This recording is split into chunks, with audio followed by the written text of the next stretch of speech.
અભય થઈને નિષ્પક્ષતાથી નિરપેક્ષ રીતે વાસ્તવિકતાનો અરીસો રૂપી સચોટ માહિતી લાવતો સત્યની સાથે અભય ટાઈમ્સ।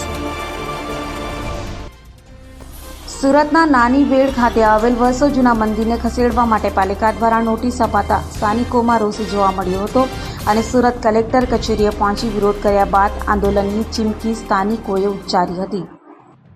સુરતના નાની વેડ ખાતેના ગ્રામજનોએ સુરત કલેક્ટર કચેરીએ પહોંચી ઉગ્ર વિરોધ નોંધાવ્યો હતો। નાની વેડમાં આવેલ વર્ષો જૂના મંદિરને ખસેડવા મુદ્દે પાલિકા દ્વારા નોટિસ અપાતા સ્થાનિકોમાં ભારે આક્રોશ જોવા મળ્યો હતો અને સુરત મહાનગરપાલિકા ન હતી તે પહેલાંનું મંદિર હોય પાલિકા દ્વારા ટીપી જ્યારે બનાવવામાં આવી ત્યારે શા માટે ધ્યાન ના આપ્યું તેવા સવાલો સાથે સ્થાનિકોએ વિરોધ કરી જો મંદિર હટાવવામાં આવશે તો ગાંધી ચિંધ્યા માર્ગે આંદોલન કરાશે તેવી ચીમકી ઉચ્ચારી હતી।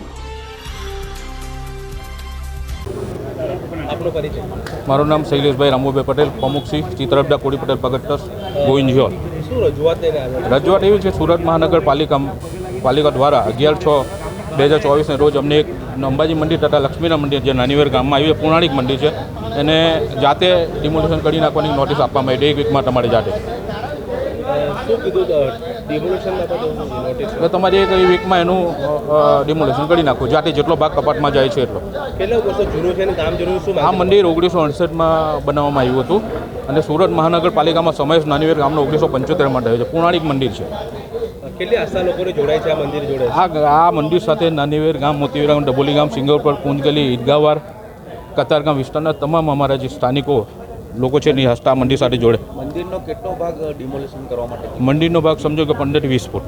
15 થી 20 કેટલા ચોરસ મીટરમાં મંદિર 250 થી 300 વારમાં ટૂંકમાં। અમારી માંગ એવી છે કે સંપૂર્ણપણે મંદિર આ બચવું જોઈએ।